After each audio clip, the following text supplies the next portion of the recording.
Hello बच्चों, कैसे हैं आप सभी लोग। उम्मीद है बहुत बढ़िया जबरदस्त जिंदाबाद होंगे और आपकी तैयारी टीजीटी पीजीटी एलटी ग्रेड और दरोगा भर्ती एक साथ चल रही होगी। टीजीटी पीजीटी में जो कहानियां हम लोग अभी पढ़ रहे थे, वो कहानियां न सिर्फ आपके टीजीटी पीजीटी में आएंगी, वो लेखक के रूप में और कहानी के रूप में दरोगा भर्ती में भी दिखाई पड़ेंगी। उसी सत्र को बच्चों हम लोग आगे लेकर के चलेंगे और आज उसी को आगे पढ़ेंगे। तो हम पढ़ रहे हैं क्या बच्चों, कहानी। एक बार नए बच्चों के लिए जानकारी हो जाएगी कि हम कौन सी विधा पढ़ रहे हैं। हिंदी की विधा के रूप में हम लोग पढ़ रहे हैं कहानी, तो उसी में हम लोग देखेंगे। पहला आज का सवाल हमारा है 21 नंबर की जो सीरीज चल रही थी उसी में हम देखेंगे। तो यहाँ नए लोग आराम से समझ पाएंगे कि विधा हम लोगों की चल रही है कहानी, है ना बच्चों। और इन्हीं कहानियों में से अच्छी अच्छी कहानियां हम लोग जानते हैं। इनके डिटेल में हम लोग बाद में पढ़ेंगे, सिर्फ आज हम एमसीक्यू फॉर्म में पढ़ेंगे, है ना। पहला हमारा है, पहली कहानी है बंद गली का आखिरी मकान। यानी एक गली है, उस गली लिखा है बंद गली का, यानी गली है वो बंद, और उस बंद वाली गली में जो आखिरी मकान है वो किसका है। बस इतनी सी बात बतानी है आपको। तो जब इसका उत्तर आप देने जाएंगे तो पहला हमारा विकल्प हो जाएगा धर्मवीर। यहाँ क्या हो जाएगा, धर्मवीर भारती। दूसरा विकल्प हमारा बच्चों क्या हो जाएगा, दूसरा विकल्प हो जाएगा मोहन राकेश। और तीसरा विकल्प हो जाएगा फणीश्वरनाथ रेणु, जिन्होंने लिखा है मैला आंचल। अगला हमारा हो जाएगा गंगा प्रसाद विमल। तो बच्चों आप लोग बताएंगे कि इसका सही विकल्प क्या होना चाहिए। बंद गली का आखिरी मकान, तो उत्तर हमारा हो जाएगा धर्मवीर भारती जी। क्या हो जाएगा बच्चों हमारा, धर्मवीर भारती। चलो, तो एमसीक्यू फॉर्म में है, जल्दी जल्दी हम लोग देख लेंगे कि कौन कौन से उत्तर हमारे सही होने चाहिए। आगे अगला हम देखेंगे कि मनोविश्लेषणवादी लेखक त्रय, त्रय का मतलब होता है तीन, के रूप में कौन जाने जाते हैं। इसका मतलब है, पहले आप समझ लेंगे कि मनोविश्लेषणवाद क्या होता है। जैसे आप लोगों ने कभी ना कभी सीटेट का एग्जाम दिया होगा, यूपी टेट का दिया होगा, तो पेडागोजी वहां आती है, आप जानते होंगे कि जब हम अपने बच्चों का या अपने सामने वालों का ये जान पाए कि उनके मन में क्या विचार चल रहे हैं, क्या चिंतन चल रहा है, क्या उनका मनन है, क्या वो सोच रहे हैं, क्या वो विमर्श के रूप में उनके मन में है चीजें। जब ऐसी बातें आपके सामने होती हैं तो उनको हम किस रूप में जानते हैं कि मनोविश्लेषणवादी। कोई व्यक्ति जैसे मनोचिकित्सक जैसे डॉक्टर्स होते हैं, तो आधा इलाज वो अपनी मेडिसिन से करते हैं, आधा इलाज वो आपको समझ करके करते हैं कि आपके मन में क्या क्या व्यथाएं होंगी। तो ऐसे व्यक्ति को जो आपके मन में, आपके हृदय में, आपके चित्त में जो विचार चल रहे हैं उनको जान सके, समझ सके, संवेदना से आपके जुड़ सके, उनको मनोविश्लेषणवादी कहा जाता है। तो ऐसे हिंदी में कौन लेखक हैं, तो क्या वो इलाचंद जोशी। तीन, मतलब तीन लेखक बताने एक साथ में, कितने बताने भैया, तीन। क्या वो इलाचंद जोशी जी हैं, क्या वो अज्ञे जी हैं, क्या वो देवराय हैं। दूसरे विकल्प में क्या वो जैनेन्द्र साहब हैं, इलाचंद्र जोशी साहब हैं और अज्ञे हैं। क्या वो जैनेन्द्र हैं, क्या वो अज्ञे हैं, क्या वो देवराज हैं, क्या वो जैनेन्द्र साहब हैं, इलाचंद साहब हैं और अज्ञे हैं। इस तरीके से आपको विकल्प बताने हैं।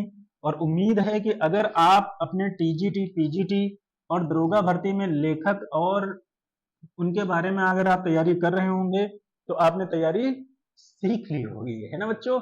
तो थोड़ा सा मुस्कुराहट आ रही है कि आपने उत्तर सोच लिया होगा, टाइम में ज्यादा दे दिया। चलिए देखते हैं। तो यहाँ हो जाएगा जैनेन्द्र, जैनेन्द्र साहब, इलाचंद जोशी और अज्ञे। इन तीनों को हम मनोविश्लेषणवादी कहानीकार के रूप में जानते हैं। आगे चलते हैं बच्चों। अगला प्रश्न हमारा है, और अगला प्रश्न है खंडहर की आत्माएं। तो खंडहर आत्माएं कहाँ रहती हैं, खंडहर में। भूत प्रेत चुड़ैल पिशाचनी, ये सब आप जानते ही हैं, है ना। तो आपको बताना है कि ये कहानी किसकी है। पहला विकल्प दिया है अज्ञे, पूरा नाम है सच्चिदानंद हीरानंद वात्स्ययन अज्ञे, आप जानते हैं। आगे आपको मिलेगा इलाचंद्र जोशी, अगला आपको मिलेगा जैनेन्द्र, फिर आपके मिलेंगे गुलेरी, गुलेरी चंद्रधर शर्मा गुलेरी साहब। तो चलिए ठीक है, देखते हैं। आपके पास पर्याप्त समय था, आपने सोचा होगा कि क्या विकल्प होना चाहिए। तो यहां हम देखेंगे कि खंडहर की आत्माएं कहां हैं, किसको परेशान करेंगी, पूरे इलाके को परेशान करेंगी। खंडहर की जो आत्माएं हैं भैया किसको परेशान कर देंगी, पूरे इलाके को। तो उत्तर क्या हो जाएगा? पूरा इलाका इलाचंद जोशी। ठीक है, आगे बच्चों चलते हैं हम लोग। फेंस के इधर उधर, जो फेंस है यानी फेंस के इधर उधर आप समझना चाहें कि जो फेंस के आगे इधर उधर घूमता रहता है, जैसे तुम आगे पीछे घूमते हो भंवरों की तरह, वो वाली बात।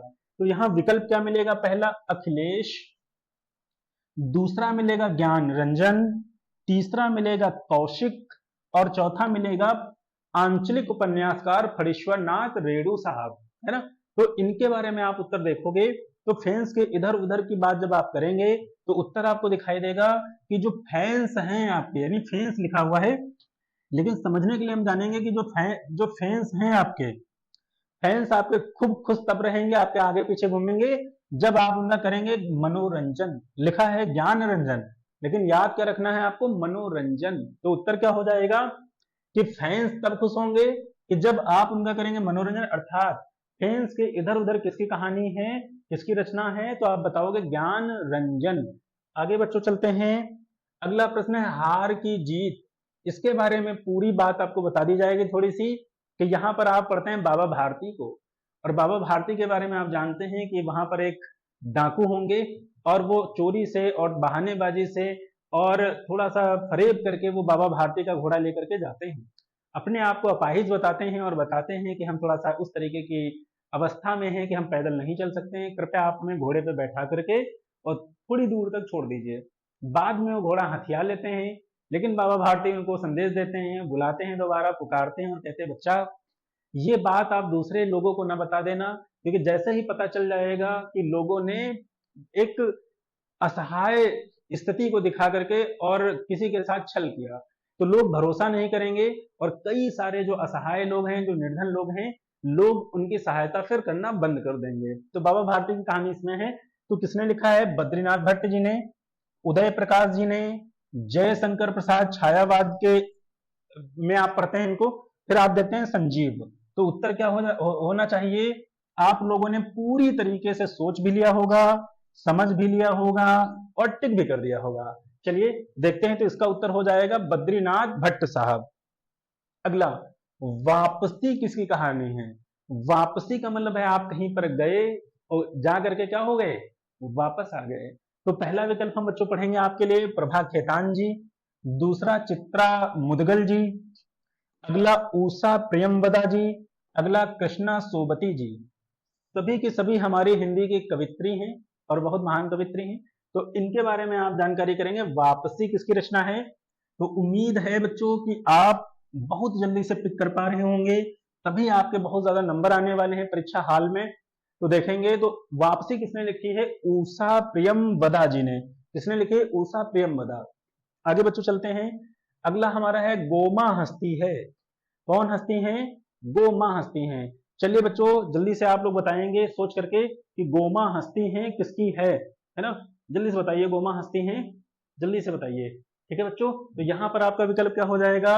महुआ मांझी, कंफर्म, मांझी ऐसे लिखोगे। फिर मैत्री पुष्पा, आगे देखोगे ऊषा प्रियमवदा, और अगला है प्रभा खेतान। जल्दी से बताइए बच्चों, बहुत जल्दी से बताइए। तो आपका उत्तर क्या हो जाना चाहिए? आपने सोच लिया होगा, तैयारी आपकी टीजीटी पीजीटी एलटी ग्रेड के लिए बहुत बढ़िया चैप्टर दिया गया है कहानी। तो यहाँ क्या हो जाएगा उत्तर? मैत्री पुष्पा। क्या हो जाएगा? मैत्री पुष्पा। आगे चलते हैं बच्चों, अगली कहानी हमारी हो जाएगी सिक्का बदल गया है। कौन बदल गया है? सिक्का बदल गया है। आपको बताना है बहुत जल्दी से बच्चों कि सिक्का बदल गया है किसकी रचना है। ठीक है, जल्दी से बताइए आप लोग, जल्दी से बताएंगे सिक्का बदल गया है ना। तो उत्तर की तरफ चलेंगे हम लोग। पहला उत्तर हमारा हो जाएगा मनु भंडारी, अगला हो जाएगा उषा प्रेमवदा, अगला कृष्णा सोबती, निर्मल वर्मा। चलिए बच्चों हम आप लोगों को काम देते हैं, एक बार हम देखेंगे मोबाइल पे हमारी क्या स्थिति है। तब तक आप लोग बताइए जल्दी से कि सिक्का बदल गया है किसकी रचना है ना बच्चों, जल्दी से बताइए आप लोग, सिक्का बदल गया है। चलिए ठीक है, तो यहाँ पर आप देखेंगे, ठीक है आप लोग थोड़ा प्यार अपना दिखाइए। तो यहाँ हो जाएगा आपका कृष्णा सोबती जी। ठीक, सिक्का बदल गया है किसका हो जाएगा? कृष्णा सोबती। ये वाला उत्तर आपका हो जाएगा। ठीक है, सब्सक्राइबर, लाइक्स और व्यूज और सेक्शन के पीछे आप कमेंट करेंगे। आगे देखते हैं, अगला हमारा है राजा भोज का सपना किसकी कहानी है? किसका सपना है? राजा भोज, है ना। तो राजा भोज का सपना किसकी कहानी है? आप देखेंगे पहला है हमारा इंशाअल्लाह खां, ठीक है। दूसरा आपका क्या हो जाएगा, शिव प्रसाद सितारे हिंद। अगला हो जाएगा शिव मूर्ति, और अगला हो जाएगा उदय प्रकाश। तो राजा भोज का सपना, चलिए बताइए भाई जल्दी से, किसका हो जाएगा राजा भोज का सपना? जल्दी से बताओ, जल्दी से बताओ, बताइए जल्दी से, आंसर क्या होना चाहिए बच्चों? फिर से समय एक बार आपको दिया जा रहा है, राजा भोज का सपना, ठीक है। तो पहला विकल्प आपका है मुंशी इंशाअल्लाह खा, दूसरा हो जाएगा शिव मूर्ति, अगला हो जाएगा उदय प्रकाश। तो ये हो जाएगा शिव प्रसाद सितारे हिंद बच्चों, कंफर्म है? शिव प्रसाद सितारे हिंद ने क्या लिखा है, राजा भोज का सपना। आगे बच्चों चलते हैं हम लोग, और अगला हमारा सवाल है संभवतः इस स्लाइड का आज का सवाल ये आपका अंतिम सवाल होगा, है ना। तो अंतिम सवाल के रूप में देखेंगे लंदन की एक रात। तो लंदन की एक रात क्या मार्कंडे जी ने लिखा है, क्या शेखर जोशी जी की रचना है, क्या धर्मवीर भारती जी ने कहानी लिखी है, क्या निर्मल वर्मा जी ने लिखी है? तो ठीक है, फिर से आपको समय दिया जा रहा है और उस समय के अनुसार आप बताएंगे। तो यहाँ आपका उत्तर क्या हो जाएगा, निर्मल वर्मा जी। निर्मल वर्मा जी ने लिखा है लंदन की एक क्या रात, ये कहानी किसकी है, निर्मल वर्मा।